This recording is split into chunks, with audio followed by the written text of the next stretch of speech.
This is not a story about revenge. It is a story about power, silence, and the single legal detail that brought a $1 billion deal to its knees. The smile came first. Not the words. Not the announcement. The smile. It was the kind of smile people wore when they believed the ending had already been written. Evelyn Moore stood at the edge of the glass-walled conference room, her tablet warm in her hands, her pulse steady in a way that surprised even her. She had rehearsed this morning in silence before dawn, whispering system flows and contingency diagrams into the steam of her bathroom mirror. Today was supposed to crown everything. 2 years of compressed nights and stretched mornings. 2 years of carrying a company on invisible scaffolding no one bothered to learn the name of. From above, the room looked like a chessboard. Executives in tailored dark suits, coffee cups aligned, screens glowing with charts that pulsed like a living thing. At the head of the table sat Richard Hale, relaxed, fingers steepled, eyes calm, the man who owned the silence when he wanted it. Evelyn stepped forward when called. The screen shifted to her opening slide. A logistics intelligence platform built from nothing but whiteboards and willpower. A system that had doubled retention, shaved months off delivery cycles, and quietly turned Northway Dynamics into something investors whispered about. She did not smile. She never did when the work mattered. Richard rose slowly. He lifted his hand. The room fell quiet. Before we begin, he said, voice smooth, I want to address a structural update. Evelyn felt it then, not fear, not shock, just a cold alignment in her chest, as if a hidden gear had clicked into place. Richard turned toward her. His smile widened, public, performative, surgical. Evelyn, after everything you have contributed, we have decided to move in a different direction. The words landed lightly, too lightly, like feathers hiding blades. A breath passed, then another. Somewhere down the table, a pen rolled and hit the floor. You are being released effective immediately, Richard continued. We appreciate your dedication and wish you rest after such intense effort. A ripple of laughter followed, thin, uneven, people laughing because silence felt dangerous. Evelyn did not move. Inside her, time slowed to a crawl. She saw everything at once. The tight jaw of the finance director, the flicker of relief on a manager's face, the way the intern near the door stopped blinking. From above, the moment looked clean, professional, efficient. From inside, it was a detonation. She set her tablet down carefully. Her fingers did not shake. That came later. As she turned, her eyes caught something on the table near Richard. A folder, open. The transfer agreement. Her name missing where it mattered most. Not signed. The realization did not rush her. It settled, heavy, quiet. The walk to human resources felt longer than it should have. The corridor lights hummed. The carpet swallowed sound. Evelyn became aware of how often people avoided eye contact when they thought guilt might be contagious. Linda Cho from Human Resources spoke gently. 3-month severance. Access revoked by end of day. Laptop and badge returned. The words stacked neatly. Clinical. Bloodless. Richard appeared again. Of course he did. He leaned against the doorframe like a man checking the weather. No hard feelings, Evelyn. Just business. He said it warmly. He always did when he believed he had already won. She nodded. Her voice came out level. Of course. Behind his eyes, satisfaction flickered. Predictable. Quiet. He turned to Linda. She will be fine. She values her reputation too much to make noise. Evelyn heard every word. Later in the parking structure, rain slicked the concrete into mirrors. Her phone buzzed. Jason Reed. Legal. Old friend. One of the few people who knew how much of the company ran on Evelyn's architecture. They are presenting your system to the board this week, Jason said. Final investor lock, worth hundreds of millions. Evelyn closed her eyes. They think you will stay quiet, he added. They think you always do. That night, her kitchen became a war room. Contracts spread across stone. Emails printed and stacked. Every clause examined, every footnote weighed. Then she found it, buried deep. A single paragraph. Intellectual property transfer incomplete at termination. Rights remain with original creator. Evelyn exhaled for the first time that day. The system was still hers. Across the city, Richard slept easily. He dreamed of headlines, of applause, of a future that did not include the woman he had just erased. He did not know that while he smiled in that conference room, he had mistaken silence for surrender. And that mistake would cost him everything. The laughter came before the silence fully understood what it was covering. It spread in thin, fractured waves across the conference room, a reflex more than a reaction, as if everyone sensed that failing to laugh might mark them as the next name on the invisible list. The sound bounced off glass and steel, brittle and embarrassed, then collapsed into an uneasy quiet that pressed down on every chest in the room. She remained standing. From the outside, it looked like composure. Inside, it was something else entirely. A careful holding of breath, a deliberate refusal to let the moment claim more than it deserved. Around the table, faces shifted. The head of finance stared at his folded hands, knuckles whitening. A senior director adjusted her watch twice in quick succession, as though time itself might help her escape what she was witnessing. Two junior managers exchanged a glance that said the same thing without words. Thank God it is not me. At the head of the table, the man who had just ended her career lifted his glass slightly, as if this were a toast rather than an execution. His confidence did not waver. Why would it? In his mind, this scene had been rehearsed long before this morning. He had already rewritten the story. She felt the weight of years condense into seconds. Late nights hunched over glowing screens, missed birthdays answered with apologies and empty promises. The quiet pride of watching a system come alive under her hands, growing more resilient with every failure it survived. All of it reduced to a footnote delivered with a smile. She saw, with painful clarity, how small she appeared to them in that moment. Just another professional woman with a tidy resume and no visible leverage. Someone who would pack her things, thank them for the opportunity, and disappear quietly into the market. That was the version of her they believed in. She lowered herself into her chair slowly. The movement was measured, deliberate, as though she were choosing where to place a piece on a board no one else realized they were playing on. Her pulse remained steady. Her face revealed nothing. Across from her, a man she had mentored for nearly a year swallowed hard. He opened his mouth, then closed it again. He would think about that moment later, about how close he came to speaking, about how easy it was to stay silent when silence was rewarded. The man at the head of the table raised his glass higher. To new beginnings, he said. The words landed like a verdict. She glanced down, not in defeat, but in calculation. And that was when she saw it again. The folder near his elbow, the edges worn from handling, the top page angled just enough for her to read what it did not contain, her signature, a small detail, an omission invisible to almost everyone in the room, but not to her. The realization did not bring relief. It brought clarity, sharp and cold and immediate, the kind of clarity that separates panic from purpose. She stood. The sound of her chair sliding back was louder than expected. Several heads snapped up. The man at the head of the table paused, his smile tightening just a fraction. He had not anticipated this moment lasting longer than it already had. She met his eyes. Thank you, she said. Her voice was even, professional, unremarkable, exactly what he expected to hear. She gathered her tablet and turned toward the door. Behind her, the room exhaled. Conversation did not resume. It could not. The atmosphere had changed. Something unspoken lingered, heavy and unresolved, like the echo after a thunderclap. In the hallway, the glass walls reflected her image back at her in fragments. Calm posture, straight shoulders. A woman who looked like she had accepted the inevitable. Inside, the gears were already turning. The Human Resources office smelled faintly of citrus and toner. Neutral, inoffensive, designed to soften the impact of endings. She took the seat offered to her without comment. The woman across the desk spoke gently, carefully. 3-month severance, non-disclosure reminders. Property returned by end of day.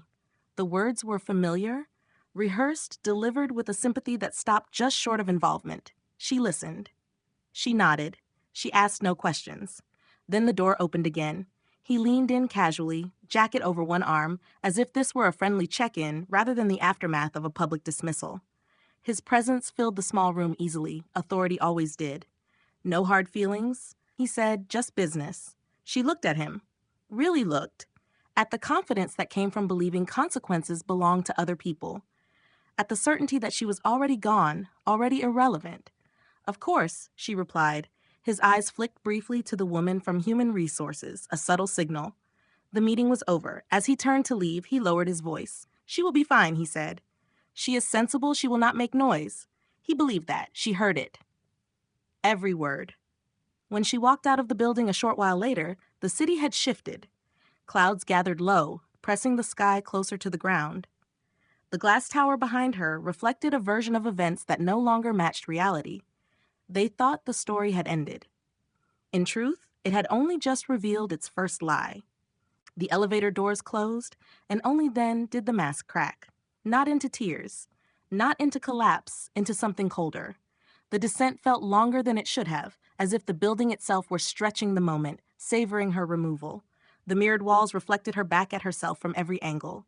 Calm face, straight spine, a woman who looked intact. The kind people believed would recover quietly. They were wrong.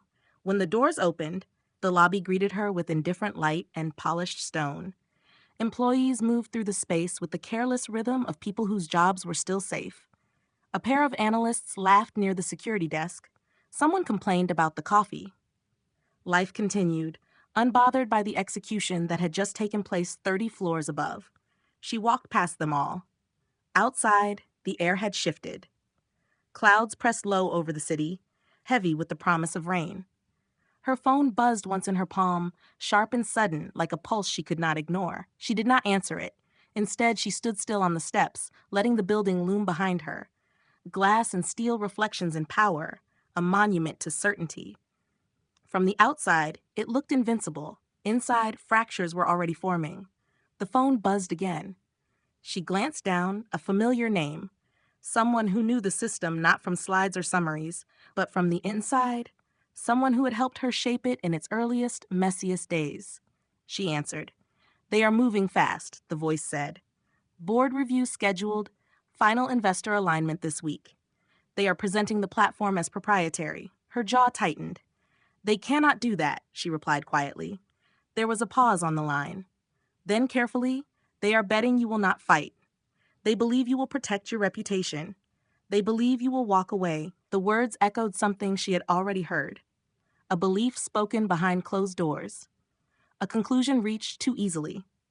She ended the call without another word. The drive home blurred into a wash of gray streets and red brake lights. Rain began as a whisper, then thickened, streaking the windshield until the city dissolved into abstract shapes. Her hands gripped the steering wheel, not in panic, but in restraint, the kind that came from holding something back for too long. At home, she did not turn on the lights. She dropped her bag by the door, kicked off her shoes, and moved straight to the kitchen. The counter became a surface for truth. Contracts spread wide, emails printed and stacked, project logs marked and cross-referenced. Time lost its shape. She read slowly at first, forcing herself to breathe, to think, to not skip ahead. This was not a moment for hope. It was a moment for accuracy. She traced clauses with her finger, followed language through its labyrinth of intent and consequence.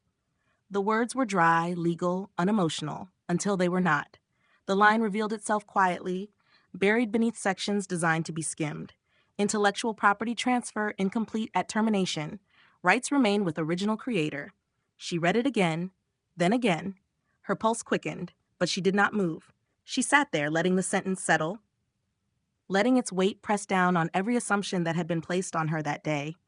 The system was still hers. Not partially, not symbolically, legally, completely. The realization did not bring joy. It brought focus. She opened her laptop and began searching through old correspondence, her movements precise, deliberate. Proof mattered, intent mattered, context mattered. That was when she found the message, sent weeks earlier, marked confidential, addressed to a board member, accidentally copied to her. Once the deal closes, personal compensation will reflect the scale of this win. Celebration on me. The number attached made her still, not because of its size, but because of what it represented. This was never about restructuring, never about strategy. It was about removal. Erasure clearing the path for a narrative that did not include her name. The anger came then, not loud, not explosive. It moved in, slow and controlled, filling the hollow places left behind by shock. She leaned back in her chair, eyes closed, letting the storm inside her settle into something usable. Across the city, in an apartment lit softly by confidence, a man poured himself a drink. He believed the day had gone exactly as planned. He believed he had cut loose a liability. He believed the silence that followed meant safety. He did not know that the woman he had dismissed was reading the fine print he had never bothered to sign. He did not know that the platform he planned to unveil was already slipping out of his grasp. Back in the kitchen, she closed the laptop gently. Her reflection stared back at her from the darkened screen, not broken, not defeated, recalibrated. She understood something now that she had not understood before. Power was not always loud. It did not always sit at the head of the table. Sometimes it waited in margins and clauses and patience. They thought she was done. In truth, she was just getting started. They spoke her name as if it were already past tense. By morning, the building had decided who she was now. Not the architect, not the strategist, the outgoing lead, the transitional inconvenience, a role designed to fade quietly, neatly, without residue. She returned anyway. The lobby doors slid open, and the air inside felt different than it had the day before. Thicker, watchful conversations dipped as she passed. Screens flickered with calendars that no longer included her. Yet her badge still worked. The soft electronic chime at the security gate sounded like an error. The building had not corrected yet. She walked through it. From above, she appeared unchanged. Same tailored jacket, same measured stride, same composed expression. The woman who had accepted her fate with grace. Inside, she was cataloging everything. Eyes followed her across the open floor, some with curiosity, some with pity, some with relief sharp enough to sting. She felt their thoughts brushing against her like static. Poor thing. She worked so hard. At least she is handling it well. That assumption was her camouflage. At her desk, nothing had been touched. The plant still watered, the monitor still angled precisely as she had left it. The space felt like a museum exhibit labeled recently vacated. She set her bag down and powered on her computer. 14 minutes, that was how long the illusion lasted. A shadow fell across her desk. The familiar scent of expensive cologne arrived before the voice did. Could you step into the conference room for a moment? It was not a question. She looked up. He stood there with practiced ease, jacket flawless, smile warm enough to pass as kindness. The same smile that had dismissed her in front of 50 people less than 24 hours earlier. The team wants a quick photo, something positive for internal messaging. She understood immediately. This was not about positivity. This was about optics, about rewriting the story while it was still soft. She nodded. The conference room was already full. People stood instead of sitting, as if movement might protect them from discomfort. At the center, beside the logo wall, stood a young woman in a bright blazer, confidence freshly pressed and not yet tested. The replacement, polite eyes, nervous smile. She turned as the door opened. Their eyes met. For a brief moment, something unspoken passed between them. The younger woman saw it then, not bitterness, not defeat, something steadier, something that did not belong to someone who was finished. The man clapped his hands once. Perfect timing. Both of you here. He positioned them carefully, one step closer, a hand adjusted here, a shoulder angled there. He narrated the moment as if directing a scene, a symbol of collaboration, of continuity, of team spirit. The words slid easily from his mouth. He believed them, or believed that others would. The camera lifted, the lens focused. She smiled, not wide, not false, just enough. The shutter clicked, once, twice. In that second pause before the third shot, her gaze drifted past him, to the table behind, to a stack of binders she recognized instantly. Original project documentation. Her handwriting on the tabs, her structure, her logic. On top, a contract lay face up. His signature filled the page with confidence. The line beneath it was empty. The photographer asked for one more. The man adjusted his cufflinks, unaware that the ground beneath him had already shifted. He was smiling into the future he thought he owned. She stood still, smile fixed, mind razor sharp. They wanted a picture of cooperation. What they captured was something else entirely, a moment suspended just before impact. Afterward, she returned to her desk. Questions followed, requests, clarifications framed as favors. She answered them all, calmly, thoroughly generously. The younger woman came by with a notebook, pen hovering. Could you walk me through the escalation protocol again? Of course. She explained every layer, every dependency, every risk point. The younger woman listened closely, grateful, unaware of what was being withheld, not out of spite, but out of legality. Across the floor, he watched with satisfaction. This was how it was supposed to go. The exit handled. The successor supported. the narrative intact. He passed her desk later, voice loud enough to carry. Do not forget to update your resume. Someone out there will appreciate your reliability. A few people laughed. Quickly, safely, she smiled in response, the kind that ended conversations. Thanks for the advice. Her hand rested casually in the bottom drawer as she spoke. Inside, a small black device waited. An old access key, one she had been trusted with long before trust became conditional. She slid it into her pocket as easily as adjusting her sleeve. No one noticed. Why would they? She was already gone in their minds. As the day wore on, applause rippled across the office. Announcements made, congratulatory emails sent. Tomorrow would be big, historic. The beginning of a new era. He caught her eye once more near the elevators. Wish us luck. She met his gaze evenly. Good luck. That evening, as the sun dropped low and the building emptied, she walked out carrying nothing more than her bag and a stillness that felt almost dangerous. They thought she was helping them move forward. In truth, she was mapping every step of their fall. The truth did not announce itself. It waited. Night settled into the apartment with a deliberate calm, as if the city were holding its breath alongside her. The kitchen light cast a narrow circle on stone, and within it she laid out her evidence like a surgeon preparing instruments. Paper whispered against paper. Ink caught the glow and gave nothing back. She had cried earlier in fragments in places that did not matter. Now there were no tears left to spend. What remained was attention. Precise, unforgiving. She read from the beginning, not because she expected salvation, but because discipline demanded it. Contracts first, addenda next. Email threads printed and aligned. Meeting summaries, version histories. She moved slowly, refusing the temptation to skip ahead. Hope made readers careless. Carelessness ended careers. Her shoulders ached. Her wrists stiffened. She kept going. Page after page offered nothing but the familiar cadence of corporate language. Obligations, limitations, safe phrases designed to soothe and obscure. She marked margins lightly, noting patterns, tracking intent. When fatigue pressed in, she paused, breathed, resumed. Then the sentence appeared. It did not shine. It did not shout.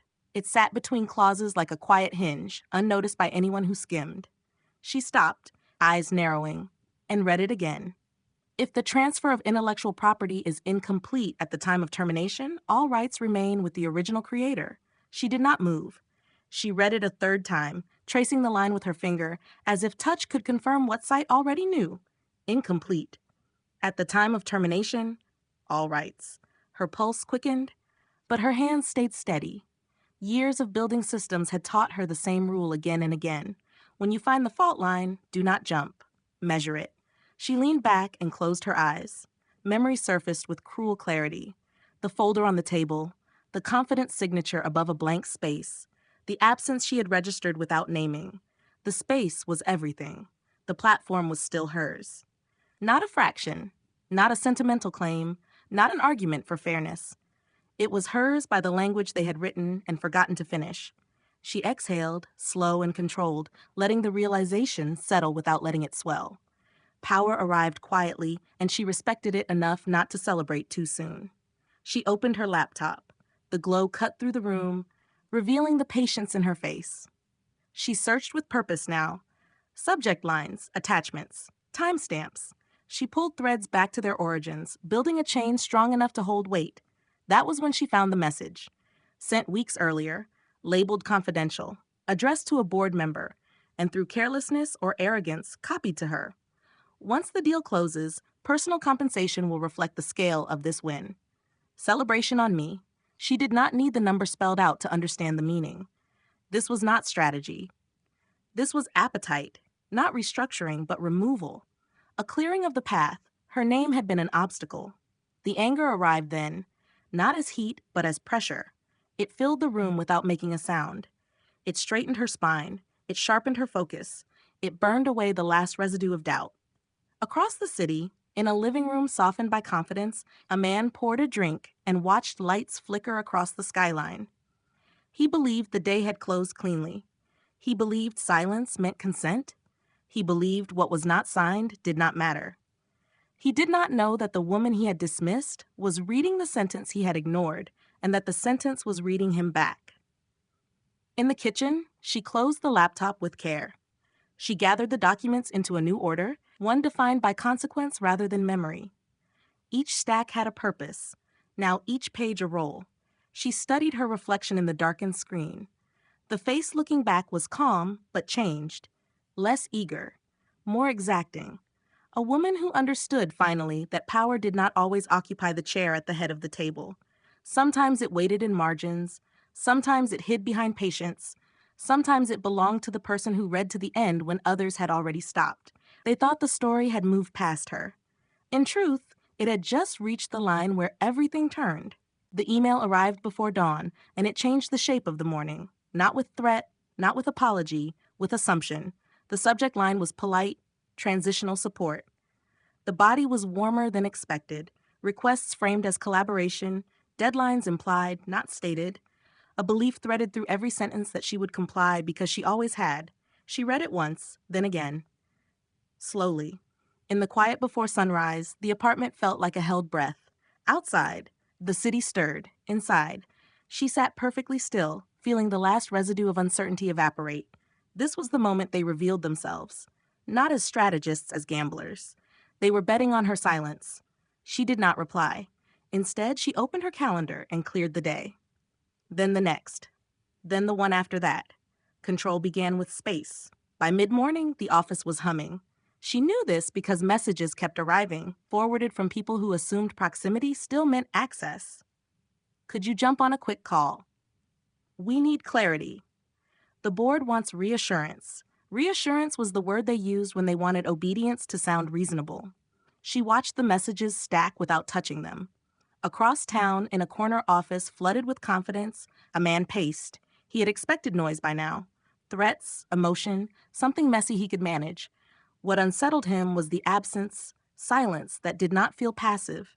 Silence that felt deliberate. He called legal. Nothing to worry about, he was told. The agreement is standard. The transfer is implied. Implied was a word he liked. It required no signatures, no follow-through, just faith. He did not like the way his hand tightened around his phone. Back in the apartment, she made coffee and drank it slowly, standing by the window. The city looked different when you were no longer begging it for permission. She thought about the younger woman at the office, earnest and careful, doing her best with incomplete information. She thought about the teams who had built their lives around a story that was about to fracture. This was not about humiliation. It was about correction. She opened her laptop and began drafting. Not the message they expected, not yet. First, she documented everything. Timelines, dependencies, decision paths. She wrote as if she were explaining the system to someone who had never met her, who would never care about her feelings, only facts. The work steadied her. In another office, a junior counsel flagged an issue and hesitated before raising it. The clause was narrow, but it was there. The absence of a signature mattered. He cleared his throat. Probably nothing, he said. But technically, the rights may not have transferred. The room stilled. Dismiss it, the man said. He needed the word probably to be enough. By noon, the request sharpened. Not aggressive, urgent.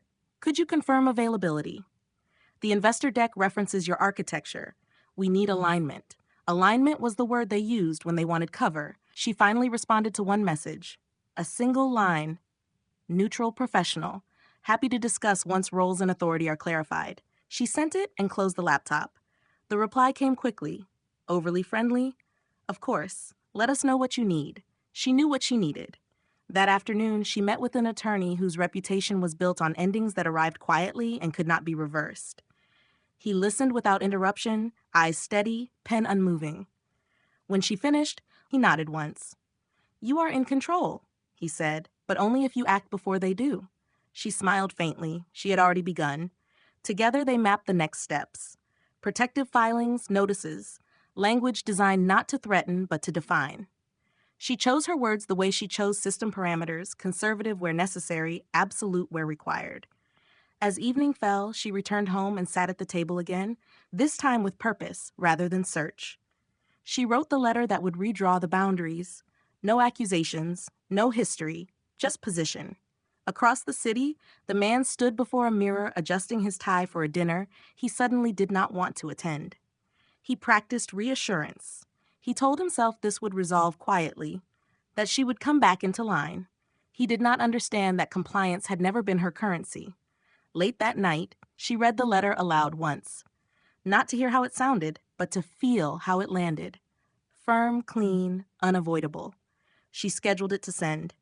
The clock on her screen ticked forward, minute by minute, toward the moment where silence would stop being an option. When she finally lay down, sleep did not come easily. Not from fear, from anticipation, the kind that sharpens rather than weakens. They thought she was reacting. In truth, she was setting the terms. The first call came before she finished her coffee. It did not ring long. It did not need to.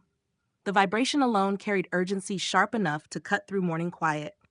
She watched the screen light up, then go dark. She did not answer. Power, she had learned, often began with restraint. By the time the second call arrived, the city was fully awake. Traffic murmured outside. Elevators climbed and descended in neighboring buildings.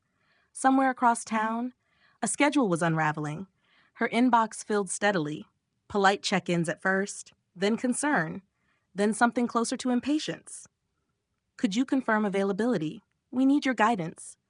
The board is asking questions. Questions meant cracks. She read everything, responded to nothing.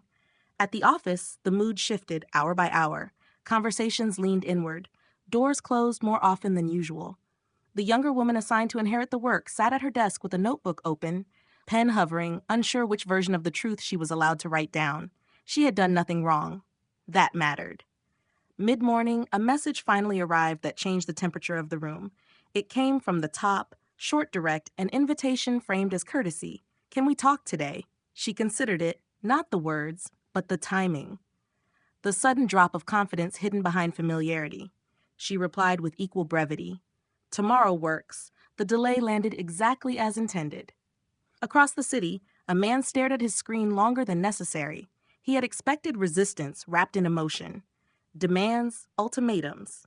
What unsettled him was the precision, the sense that something was being measured just beyond his reach. He convened a meeting. Legal finance communications. The same people who had nodded confidently days earlier now shifted in their seats. Someone mentioned risk. Another mentioned optics. A third mentioned timing. No one mentioned certainty. At lunch, the younger woman finally approached. Her voice was careful, respectful. I just want to make sure I understand the dependencies correctly. She listened, fully answered what could be answered, omitted what could not. Not out of malice, out of law. You are doing fine, she said quietly. Focus on what you can control. The younger woman nodded, relief flickering across her face. She was not being abandoned, she was being spared. That afternoon, a rumor slipped through the office like static. The investor meeting might be postponed, just a possibility. Nothing confirmed, but possibilities were enough to make people glance at calendars with new suspicion. She left the building early, not because she was finished, but because she had done what she came to do. Control did not require presence, it required position. That evening, she walked through her apartment slowly, grounding herself in the ordinary. Shoes by the door, keys in the bowl, light over the sink. She poured a glass of water and stood by the window, watching the city shift into night. Her phone buzzed again, a message this time. Longer, softer, a request framed as reconciliation. We value your contribution. Let us find a way forward together. She read it twice. Not for content, but for tone. The assumption remained that collaboration meant concession, that her value increased only if she agreed to give it back. She did not respond. Instead, she opened the document she had prepared and reviewed it line by line. The language was clean, neutral, unemotional. It did not accuse. It defined boundaries drawn with precision carried more force than anger ever could. Across town, in a conference room with lights still on long after dark, voices rose and fell. Someone suggested compromise. Someone suggested delay. Someone finally asked the question that should have been asked first. What if she does not come back? Silence followed. The man at the head of the table did not speak immediately. He looked down at his hands, at the polished surface of the table, at the reflection of a future he had assumed was secure. He had mistaken cooperation for weakness. Late that night, she scheduled the meeting for the following afternoon. Neutral location, clear agenda, limited time. The terms were hers now.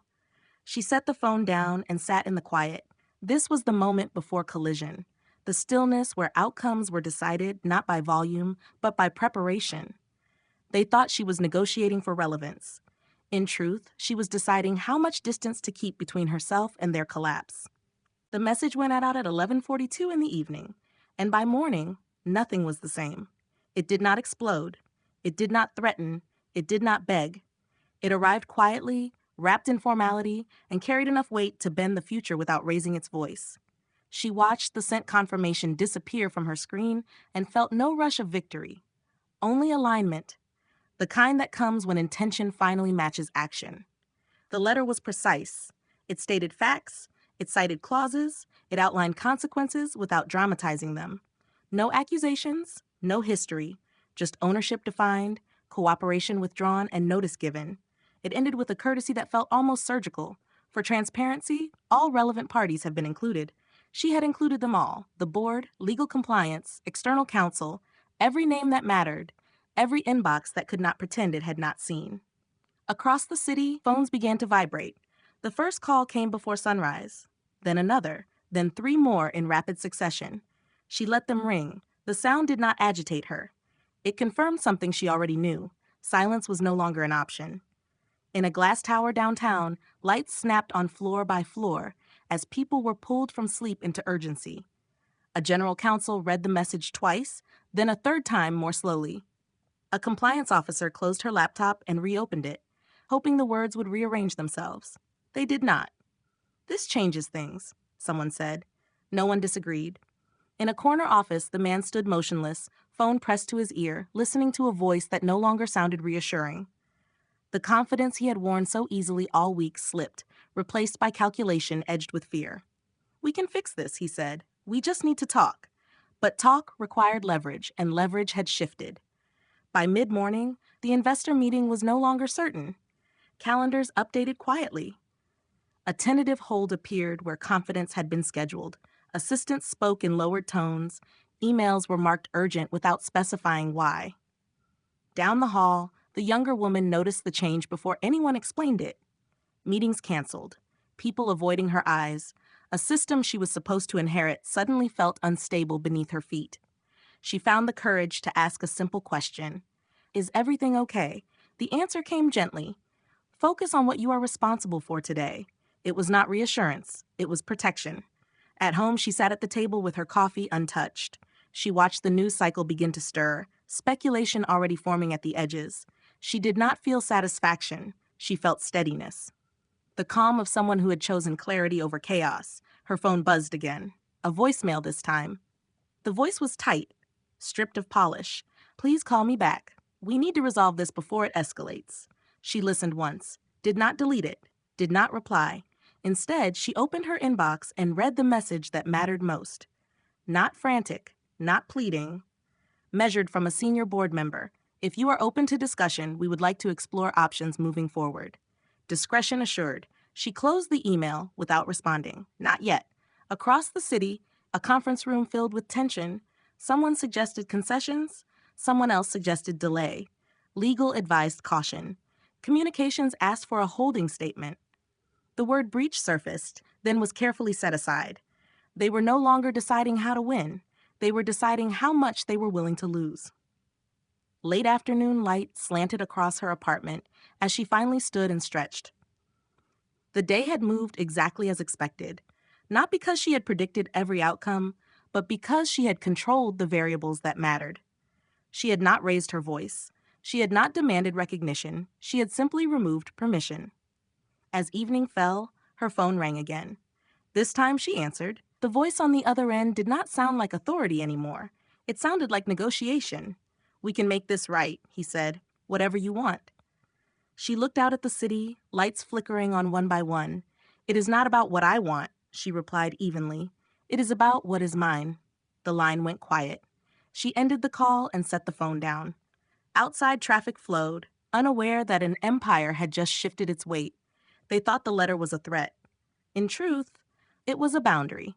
And boundaries, once drawn, had a way of redrawing everything else. The collapse did not arrive with sirens. It arrived with a pause. The investor call was delayed, then rescheduled, then quietly removed from calendars altogether. No announcement, no explanation, just absence where certainty had been promised. Inside the building, the air changed. It grew thinner. Conversations stopped mid-sentence. Emails were reread too many times. Confidence drained, not in one rush, but in slow, unmistakable increments. She watched it happen from a distance. The news alert reached her phone just after breakfast. A neutral headline: talks postponed amid unresolved ownership questions. The language was careful, almost polite, but beneath it ran a current everyone could feel. The deal was bleeding. Her phone rang again. This time she answered. The voice on the other end no longer tried to sound calm. It rushed. It stumbled over itself. Words like misunderstanding and clarification piled up, frantic and weightless. "We need to fix this today," he said. "We are too far in." She listened without interrupting. "Too far in," he repeated, as if distance itself were an argument. When he finally stopped, she spoke. "You should have stopped earlier." Silence followed. Not the tactical kind. The kind that comes when the ground gives way and there is nothing left to stand on. By midday, the board meeting was in full swing. Doors closed, blinds drawn, voices rose, then flattened. Legal presented risk. Compliance spoke of exposure.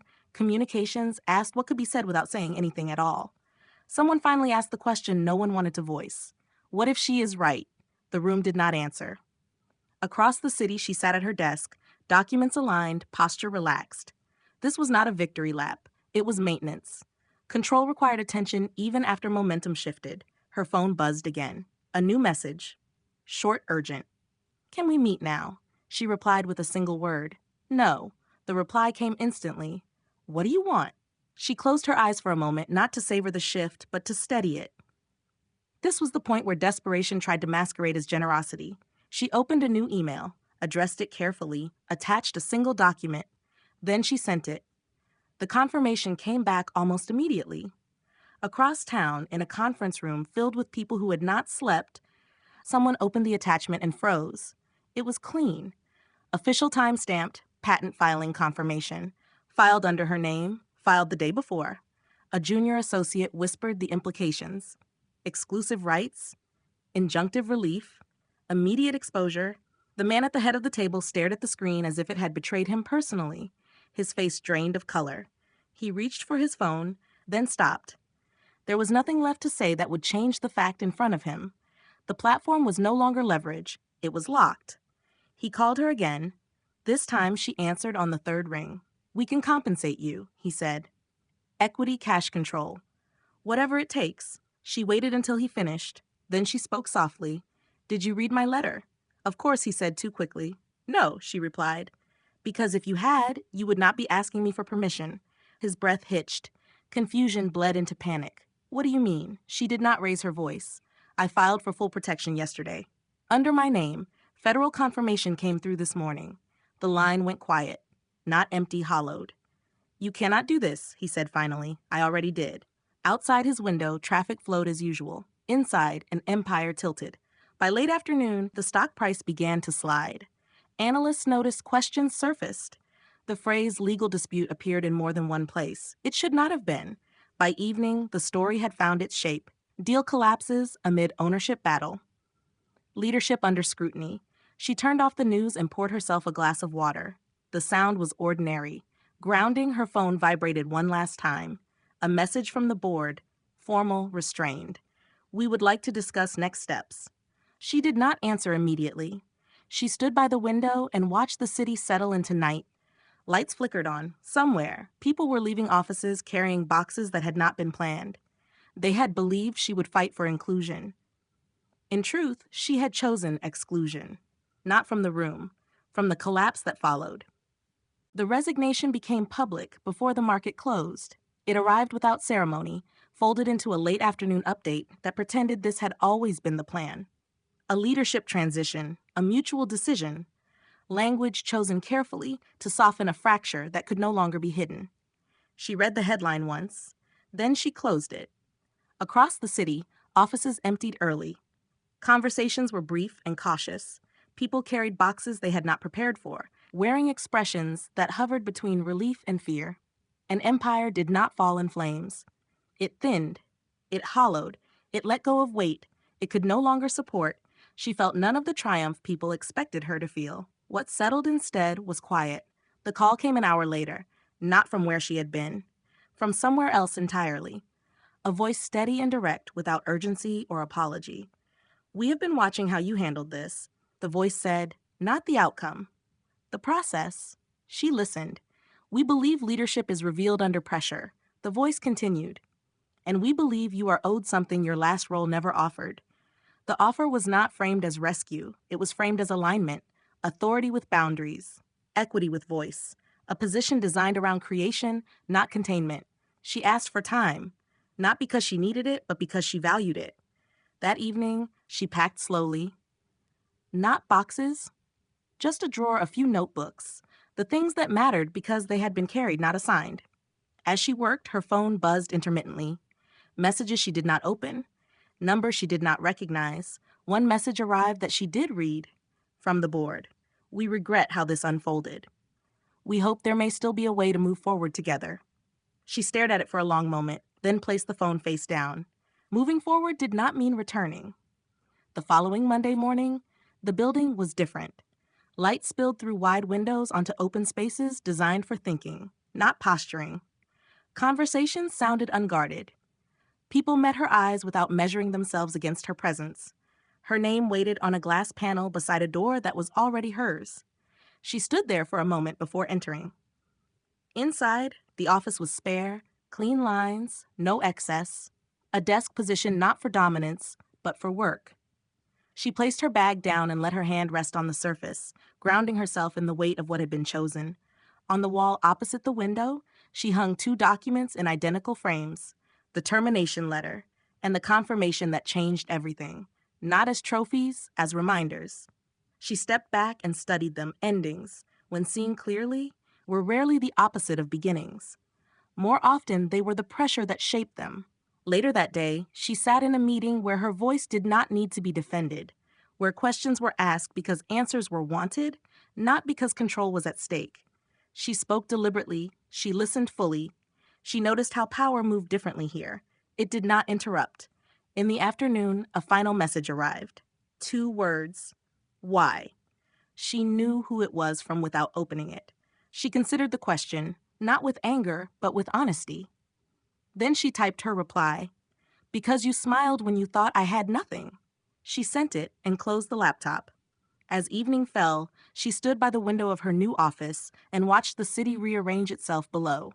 Traffic flowed. Lights flickered on, and somewhere, someone was being underestimated. She felt no need to correct the world. She had learned something deeper than victory. Power did not require permission. It required clarity. And once claimed, it did not need to be announced again. The final message arrived after midnight, and it was only 2 words. Why me? She did not open it right away. The office was dark, emptied of voices and urgency, lit only by the city spilling itself across glass and steel. From this height, everything looked orderly. Traffic lines, building grids, lives moving in patterns that pretended to be predictable. She stood alone by the window, hands resting loosely at her sides, feeling the stillness that comes only after storms have decided where they will break. The question lingered. Why me? It was not an accusation. It was not a threat. It was confusion stripped of arrogance. For the first time, the man who had once spoken her name as if it were disposable did not understand the rules of the room. She thought back to the first day she had walked into that company. The eagerness she had carried then, the belief that effort would be seen, that contribution would be protected. She remembered the nights spent building something that worked because it was honest, because it did not cut corners, because she did not. She remembered the smile. Not the one meant for celebration, the one meant for dismissal. That smile had been the moment everything clarified, the moment she stopped asking for space and started claiming it. She sat at her desk and opened the message. Why me? She typed slowly, not because the answer was difficult, but because it deserved to be exact. Because when you laughed, you believed I had nothing left, and you were wrong. She read it once, then sent it. The reply never came. She did not need it to. In the days that followed, the story found its version. Articles softened language, analysts debated timelines, commentators searched for villains and heroes, as if real power ever fit that cleanly. Her name appeared occasionally, always attached to phrases like former executive or unexpected catalyst. She let it all pass. What mattered was quieter. The younger woman from before reached out once. A short message. "Thank you for not letting it fall on me." She replied with equal brevity. "Take care of what you build." It matters. The city continued to move.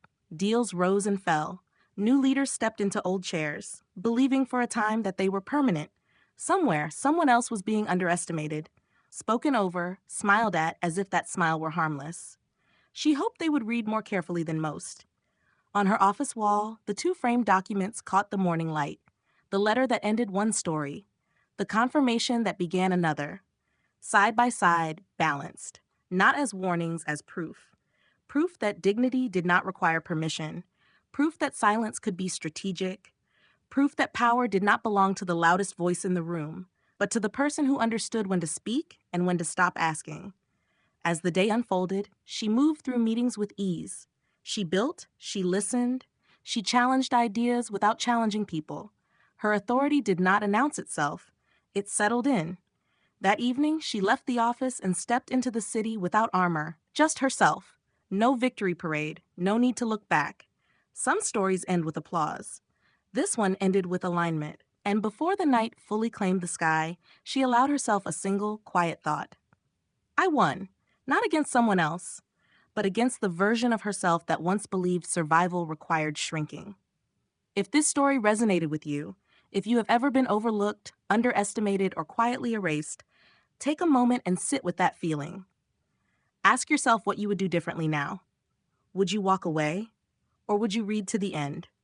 Share your thoughts, leave a comment, let others know they are not alone. And if you want more stories like this, stories about reclaiming worth and choosing clarity over fear, stay with us. Your next decision might be the one that changes everything.